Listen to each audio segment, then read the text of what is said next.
Hey guys, it's Kari here, and welcome back into the podcast. I'm here with my co-host Jenn, and we're just really excited to have a just a spirit-led conversation, let's say, around just the things that he's been showing us in our own journeys. And we just really pray that they would encourage that this conversation would encourage you to just seek him and to honestly give a really good look at maybe what we have been carrying around for months, years, however long, that is really heavy, and it's just honestly distracting from him speaking to us and what he wants to do in our lives. Um so Jenn, do you want to start off with just sharing how you kind of he really allowed you honestly to see where some of the emotional things that were maybe in the background were relating, and how they were relating to your physical symptoms that you were feeling? Yeah, I'd love to. So, obviously the theme, if you've been listening, has been, our focus has really been toward mind, body, and spirit and how they're all connected. And so I just feel like God has really been showing me the connection between some of my physical symptoms that I sort of always blamed in the background on Lyme that are really just long-standing repressed emotions, right? Long emotions, like back childhood emotions, probably that I've been carrying. And hopefully, we hope that you will sort of maybe put some pieces together in your own life. This is super vulnerable, and I hope that it will be useful for you guys because I think it's not something that's talk about often, right, Care? Like we just don't talk about kind of the messy, and this is a little messy. So, kind of long story short, there's just some long standing anger and resentment that I think I've been carrying around my parents were divorced when I was really little and my mom wasn't around. And I had a great childhood, but I think below that, I think was a lot of resentment that she was not around. And a lot of anger. And they say anger is really a mask for a different emotion. And for me, God really has been showing me that was fear, right? Fear of kind of not feeling safe. Mhm. And so, basically what God sort of showed me was that anger and resentment, which I've been carrying for so long, really was probably most of the root of my fatigue, right? So in Chinese medicine, the liver is linked with anger and the gallbladder with resentment. And so, um, you know, there was a doctor. He he was a really smart. He was a DO. Anyway, he just talked about how, when you're get up and go, got up and went, basically that it's usually liver and that could be physical or emotional. And I just feel like God really showed me that anger that I was carrying, which affects my liver really, really is the root of my fatigue, which I sort of blamed on Lyme forever. And some of that right before I sort of got into remission with the laser was, and if you've been listening, you sort of heard that story, but I just want to kind of put those pieces together for you because I didn't see it.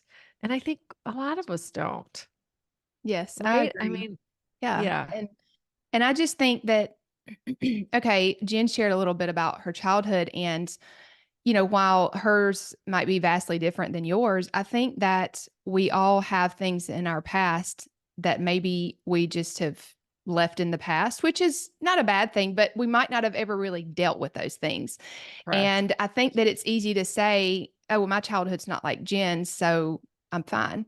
And while that's great if that's the case, I do think though it's like these things are the enemy's really sneaky in how he just works. And I think sometimes we just kind of forget about things that have happened and we're just carrying them around in our little backpack, I guess, if it would be a good way to think about it.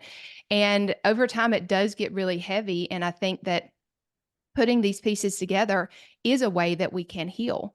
And it also made me think when she was sharing that, it just made me think how anytime we put our faith in something else, we're going to get let down.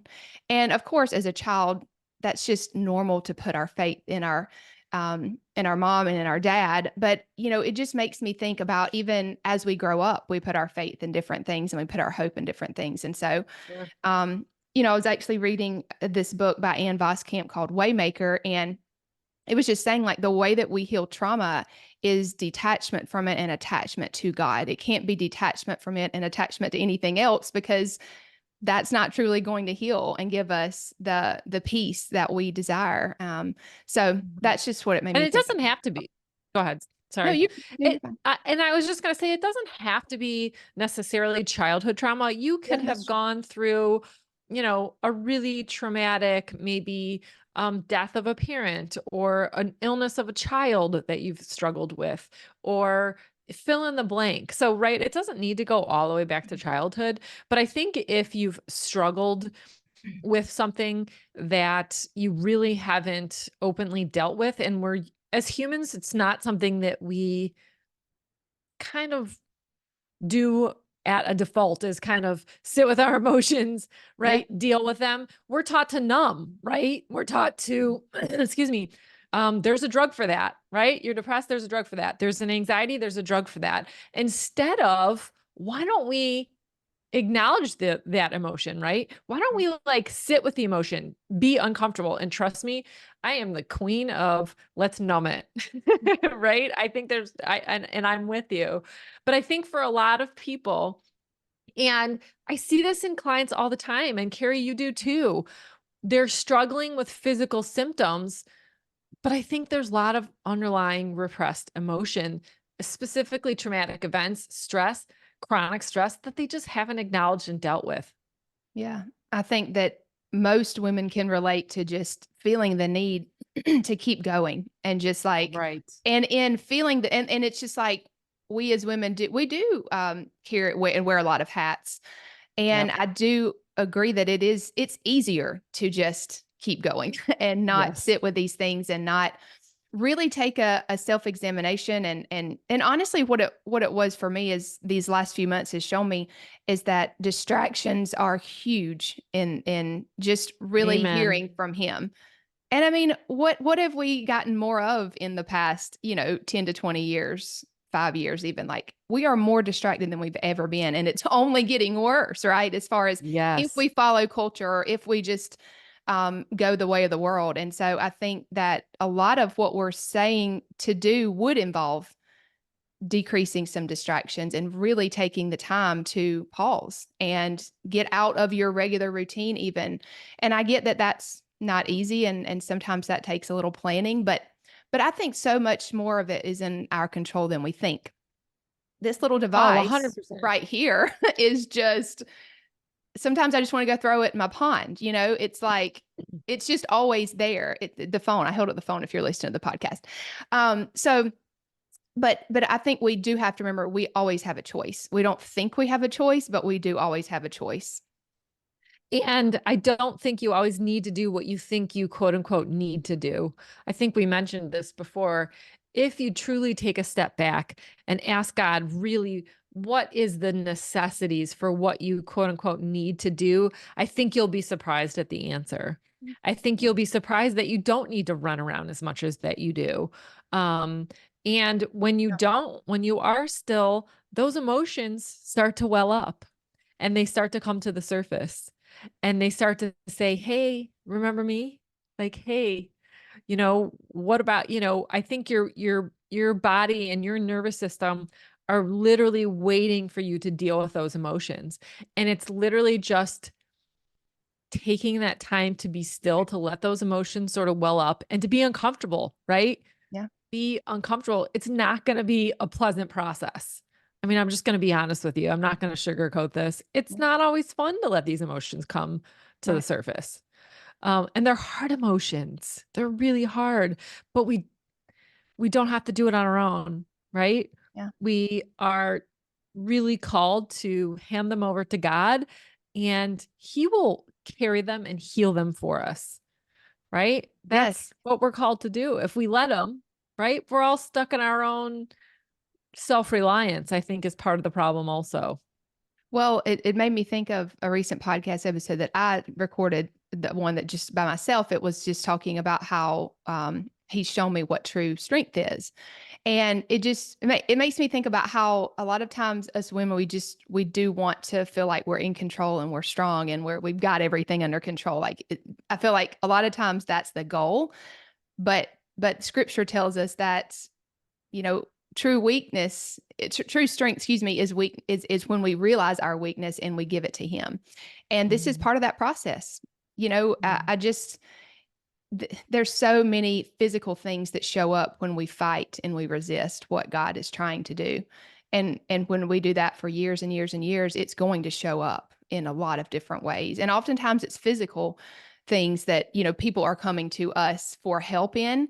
And it's just not, you can take all the supplements, you can eat all the right foods, you can do all the right things, and you still are not getting to where you want to get. And to me, that's a God's invitation. It's his Yeah. invitation to say, I have you here for a reason. And we have to keep asking why. Like, why are we here? What do we need to learn? And he's going to show you, but it does take stillness. It does take time, you know, limiting distractions and really seeking his voice, reading his word.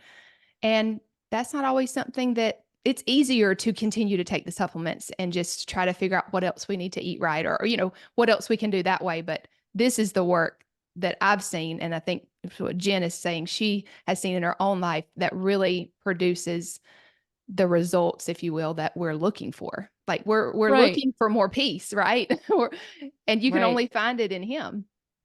Right. And I think we stay busy to distract us maybe from the pain of the emotion, right? The hardness of dealing with the emotion. We stay busy because then we don't have to deal with the emotion.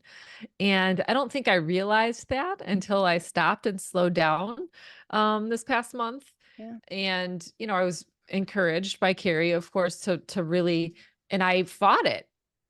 Kari's smiling. She's laughing for those listening because, you know, I was thinking, well, what's this going to do? And it shocks you how much, you know, really just you use distractions as a way to sort of numb and not deal with those emotions. So what I want to tell you is when I wasn't distracted, I was able to piece together that fatigue, that relentless underlying just, you know, malaise was really emotional. It was the anger and the resentment that I had suppressed for so long. And like I'm not through it, right? I don't want to pretend like I'm through it, I'm done it, and we have all the answers because that's not it at all.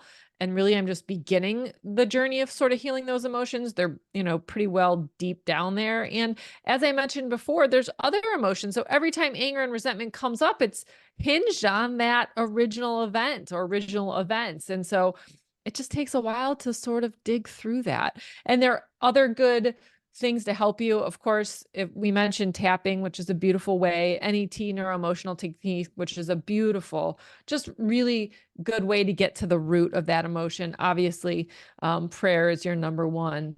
But there are things to help you out there. And we'd love to, you know, hear about your journey and help direct your steps to really help you with, again, not only the physical symptoms, but maybe some of the emotional roots to those physical symptoms. Yeah. And as we just kind of close, we really hope this is an encouragement to you. And we do want to point you back to scripture. It was funny how God just kind of showed us this. It's like, you know, these things, but then it's just like on a whole nother level, like, oh, how did I forget about this? You know?